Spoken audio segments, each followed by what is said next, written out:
हमारे खुदावन यीशु की अंजील मुकद्दस मत्ती के मुताबिक उसका 15वां बाब 29 से 37 आयत तक। उस वक्त यीशु सूर सैतून के इलाके से रवाना होकर जलील की झील के नजदीक आया और एक पहाड़ पर चढ़कर वहीं बैठ गया।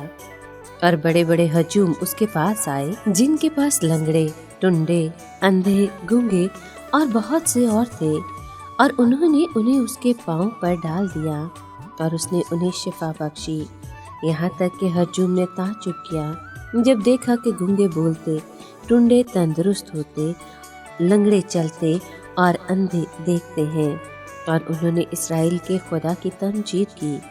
तब यीशु ने अपने शागिर्दों को पास बुलाकर कहा कि मुझे हजूम पर तरस आता है, क्योंकि 3 दिन से बराबर मेरे साथ हैं और उनके पास कुछ खाने को नहीं, और मैं नहीं चाहता कि उन्हें भूखा रुखसत करूं।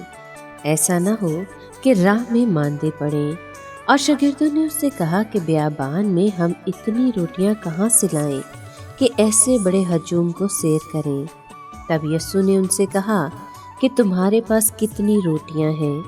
और वो बोले 7, और थोड़ी सी छोटी मछलियां हैं। तब उसने हजूम को ज़मीन पर बैठने का हुक्म दिया और उन 7 रोटियों और मछलियों को लेकर शुक्र किया और तोड़ तोड़ कर शागिर्दों को देता गया। और शागिर्द हजूम को और सब खाकर सैर हो गए। और उन्होंने बचे हुए टुकड़ों से भरे हुए 7 टोकरे उठाए। पाक कलाम के पढ़े और सुने जाने पर खुदावंद की बरकत हो, खुदा का शुक्र हो। अजीज दोस्तों, यीशु ने 5000 अफराद को खाना खिलाने का मौजज़ा गलील में किया था, और अब वो 10 शहरों के गैर कौम इलाके में 4000 अफराद को सैर करता है। दूर दराज इलाकों से आए हुए लोगों की एक बड़ी भीड़ उस वीरान जगह पर मसीह यीशु के गिर्द जमा हो गई। वो 3 दिन मसीह के साथ रहे। इस अरसे में जो खाना था वो खत्म हो गया। मसीह को भीड़ पर तरस आया और उसने लोगों को खुराक बख्शने के लिए फिर मौजज़ा किया। यीशु हर शख्स की पैदाइश के दिन से मरने के दिन तक उसकी फलाह व बहबूद के लिए फिक्रमंद होता है। मसीह यीशु ने नहायत ही हमदर्दी के एहसास से अपने शागिर्दों से कहा कि अगर मैं इनको भूखा घर को रुखसत करूं तो राह में थक कर रह जाएंगे। मगर कितने ताज्जुब की बात है कि उसके शागिर्दों ने जो गलती पहले की थी वो ही फिर दोहराई। उन्होंने उज़र पेश किया कि इतनी बड़ी भीड़ को वो कहाँ से खिला सकते हैं।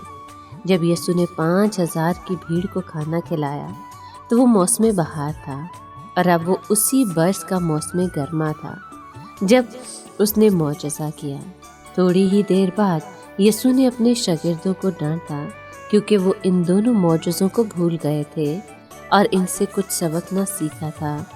उस वक्त शकूक के सबब वो उन आसमानी रहमतों को भूल गए जिनका उन्हें माजी में तजर्बा हुआ था।